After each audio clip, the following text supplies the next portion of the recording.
A lot of contractors are nervous right now. Lead flow feels different. Homeowners are hesitating and some companies are starting to panic. But, honestly, good, because a weak system gets exposed. In markets like this, weak leadership gets exposed and weak sales processes get exposed. And the business owners who actually know what they're doing finally separate themselves. Yeah. And the funny part is the companies that handle this season correctly, they're probably going to build more long-term momentum over the next 12 to 18 months than they did during the easy years. And today we're going to break this down exactly how.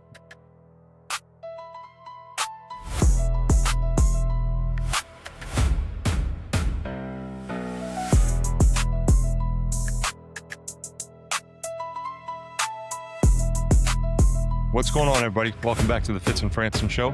Real quick, before we get started, we want to take a moment here to send out a big thank you to everybody supporting the show right now. We recently hit a huge milestone, and we're actually over 1,000 followers across all of the different platforms we're on, which is honestly pretty cool and very humbling for Jay and I. Yeah, absolutely.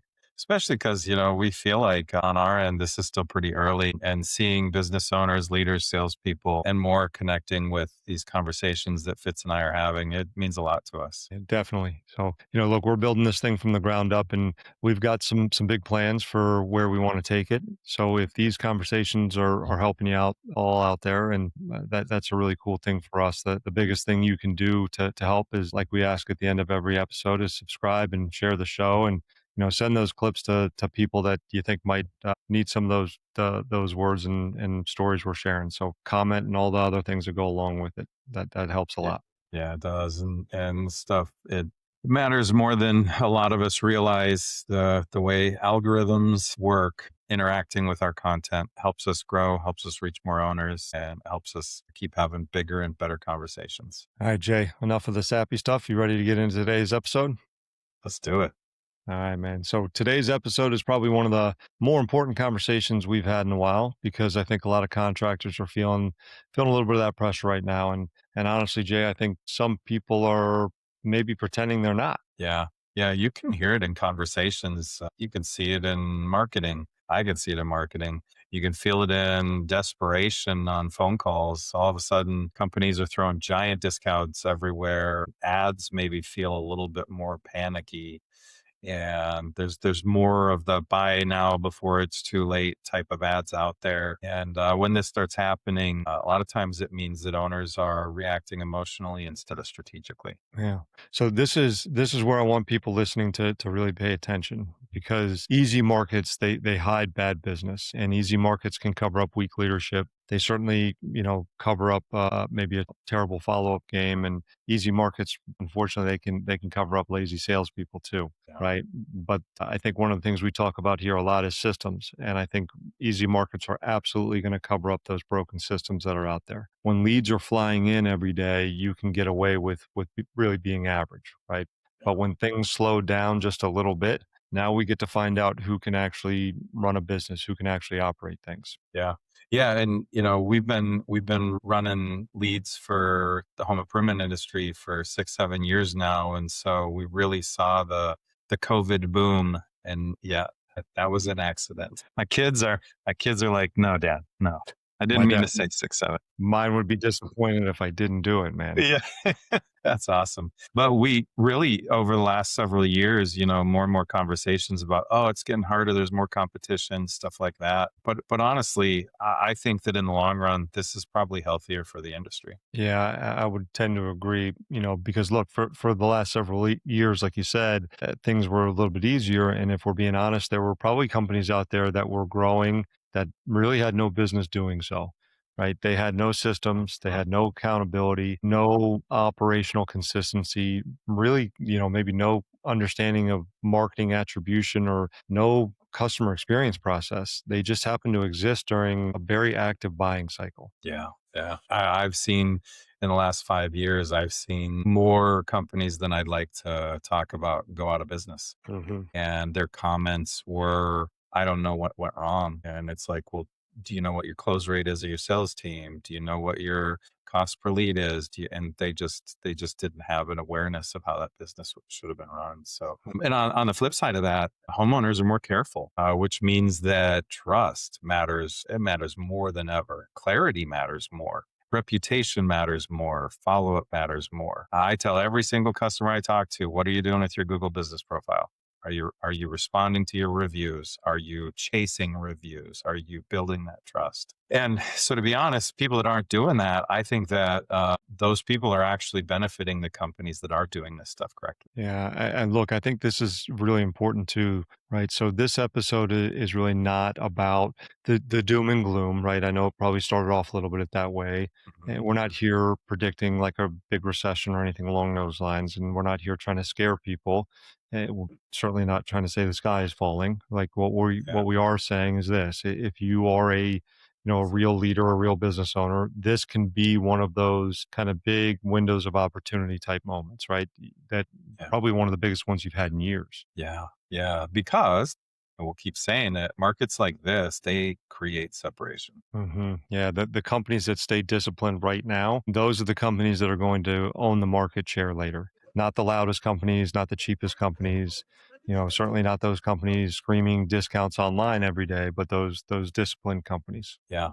Yeah. And one of the biggest things we're seeing right now is homeowners slowing down emotionally, actually, oddly enough, before they slow down financially. Yeah, can you explain that a little bit? Yeah, absolutely. So this is kind of how it works. Consumers, they start hearing uncertainty everywhere. On one of our previous episodes, I mentioned that back in, I think it was March, the two biggest queried words on Google were war and gas prices. hmm If you guys remember that happened a few months ago, right? Still remnants of it. And so even if they personally still have money, even if they still want to do a project, they're becoming more cautious. This means that they start asking questions like, can I trust this company? Or is this worth it? Or are these people professional? Will they actually communicate? And the contractors who can answer these questions correctly, they're still winning. Yeah, that's a great point because, homeowners I think aren't, when you really dig into that, they're not just buying like a roof or coatings, for example, or even windows or siding, right? They're I think what they're really looking for, what they're really looking to buy is certainty. And, uncertainty in the marketplace actually increases, well, it increases the value of trust. Yeah. Yeah. Well, it's funny. Fitz, just talking about this made me think about over the last, 5 months, I've had multiple customers come to me that are established and doing things right, powerful partners. They're having best months ever this year.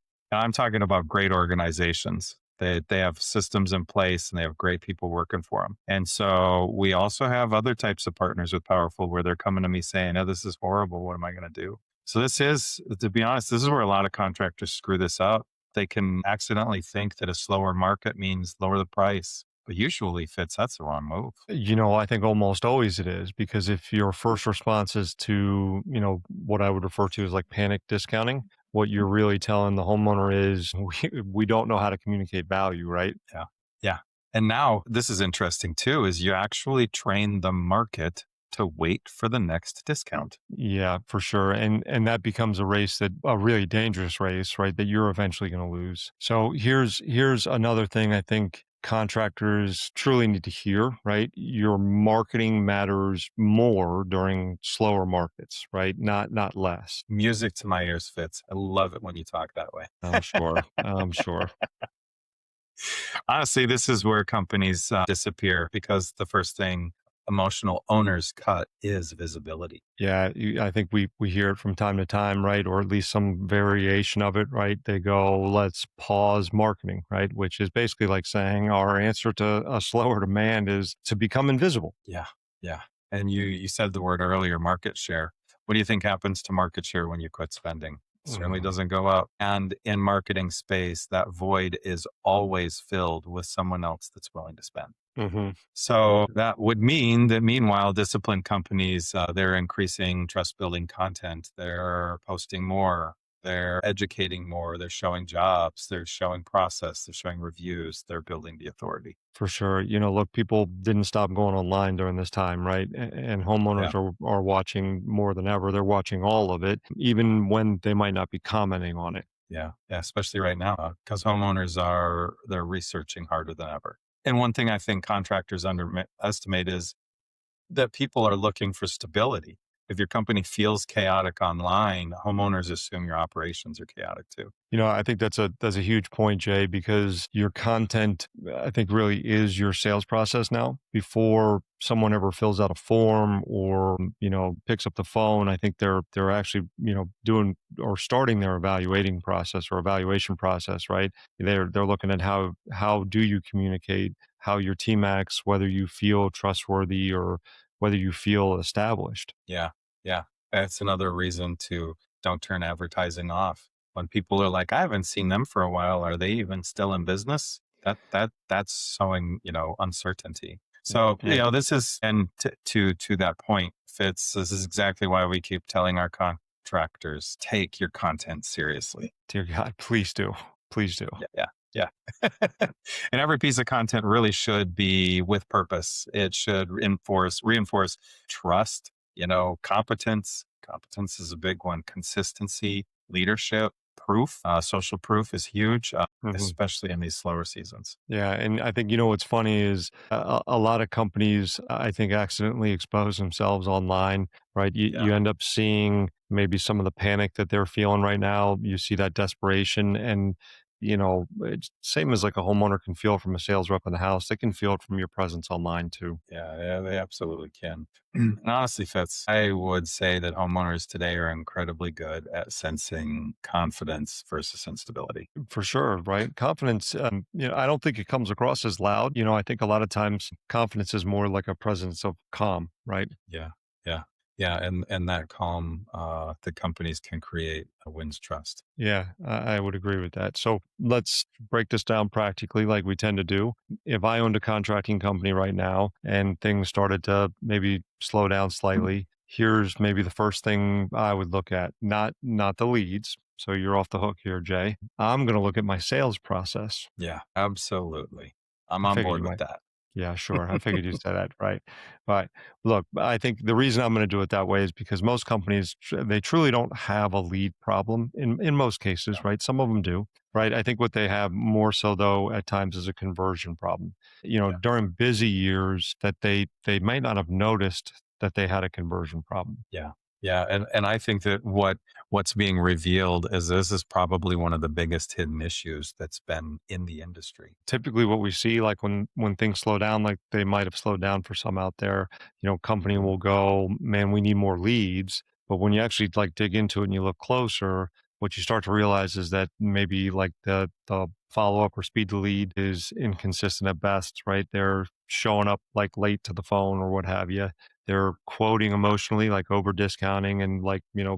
panicking like we're talking about here. They're not building urgency in their process in any way, shape, or form. They're certainly not creating any kind of trust. Or like I think even worse, their salespeople are different. They sound different. They present different from one appointment to the next. And really nobody owns a process because there is no process in any part of the business at all. Yeah, yeah, and I think that, talking about the bigger picture, so operationally, the back end is usually disconnected too. Marketing doesn't know what sales is hearing. Sales doesn't know where leads came from. Ownership doesn't know which campaigns actually produce revenue. So when the marketing tightens up, that chaos that we talked about earlier, it gets exposed really fast. But you know what? I think truthfully here, that's a gift. I know it might not seem like it, but it is because now what you get the chance to do is you actually get the chance to fix the real problem. All right. So I think if you're cool with it, let's dive into our hot take for the day. Is that cool? Yeah. Yeah, let's All do right. it. All right. So every time business slows down, everybody starts blaming the leads, which let's take a minute and do that for just a second, Jay, if we could. Yeah. Okay. Oh man, let's do it. All right. So the leads suck. Yep, Marketing heard isn't that. working, right? I've heard Okay. that. All right. Yeah. And appointments aren't qualified, man. You're just not I've doing heard that anything right. too. Okay. Maybe. Okay, and I'm gonna take my foot off your neck here for just a second, maybe, but Mhm. most of the time, I would say the leads aren't the entirety of the problem or the problem at all, right? Yeah. The problem is sometimes, or what we find a lot of times too, is that the reps got comfortable when business was easy. When Yeah. leads were flowing, they stopped following the process. They skipped steps or got lazy with follow up, or the process in general. And the problem is they still got paid because there was always another lead coming tomorrow. Yeah. The truth of the matter is that abundance was hiding bad habits. And now that things have Mhm. tightened up, those habits are getting exposed. And instead of looking in the mirror, everyone is blaming the leads, calling Jay and yelling at Jay, right? Yep. And honestly, that's more of a leadership problem than it is a lead problem. If the reps weren't following the process when times were good, leadership should have fixed it then. Yeah. I love that you said abundance hides bad habits. Even internally on my team, and this, we talk about leadership and management. It's the leader's role to make sure the team keeps their eye on the prize. Hmm. And we talk every week internally about the value of one more appointment. Yeah. What does it mean to get one more? And if I ever have a team member say, well, I hit 10 appointments during my shift, Hmm. that's a huge problem to me. Yeah. I go, that's not how we operate. That's not what we do. Might even So take it a really, step might even take it a step further, Jay, and say that abundance can also create bad habits, right? So, yeah. you heard the term fat and lazy, right? Like that Mhm. I think sometimes we see that as well, right? Not only is it hiding it, but it's either reinforcing it or giving you opportunity to create them too. So, yeah. Yeah, I think that's right. Great markets create a lot of fake salespeople. Shoot, Mm. it creates a lot of fake marketers. When you don't know that the market's just ready to go and you turned an ad on and it created results, you think you're a marketer. And so when opportunity is everywhere, it's easy to mistake activity for skill. So, a lot of the best leaders, they don't wait for things to get tough to enforce standards. They coach the process when times are good because they know eventually the market will tighten. It always does. We know this historically. And when that happens, the companies that win aren't the ones with the most leads. They're the ones that built the best habits. Just I don't know if you saw my face, but the fake salespeople comment Yeah. that probably hits close to home for some people out there. Yeah. Yeah. I've talked to a lot of dealers where they're like, I don't know what happened to my sales guy. It was working and now it isn't. Mm, What do I need to do with my sales guy? Yeah. hmm. Yeah. That stuff is revealed. So the reality of it is really, when business is easy, you can tolerate that operational debt. But when things slow down, that debt comes due with interest. Mm. And so this is where we need to draw that line. If you don't pay down that operational debt now, the market's going to collect it for you. Mm. Yeah. So look, I think we're just scratching the surface here, Jay. But in our next episode, we're going to give you that exact tactical blueprint, I guess we'll call it, to out operate the slowdown. We're going to break down 3 real world AI applications that AI. we're using to close deals right now, or help people close deals, and we're going to give you a live role play of how to handle the it's too expensive price objection, or maybe one or two others out there, without losing a Mhm. single point of your margin along the way. So you definitely don't want to miss that one. Yeah. Yeah. That one's going to be good. I'm excited. So if you're feeling the squeeze, make sure you tune in. All right, guys. If this episode hit home for you, tough, right? Yep. That's why we're here. But if you could do us a favor, like the video, subscribe, share it with another colleague out there that might need to hear it as well, and drop a comment below. Let us know maybe what one of the biggest challenges that you're facing right now, and hopefully it's something we can build an episode around. We do read all those comments. Thanks, Jay's mom, for all those Yeah. comments that she puts in there. Yeah. Thanks, Mom. Yeah. Remember, if you guys want sales coaching or training for your team, book a call with Fitz on our website, powerful.com. Yeah, absolutely. And if you're running a home improvement company out there, or a sales team of 3 or more, and you want some marketing help, check us out on powerful.com. Be happy to do an audit for you and see where you might have some opportunities. Yeah, absolutely. So stay relentless out there. Ooh, I like it, Jay. Always a pleasure, sir. I appreciate you guys. Happy hunting, everybody.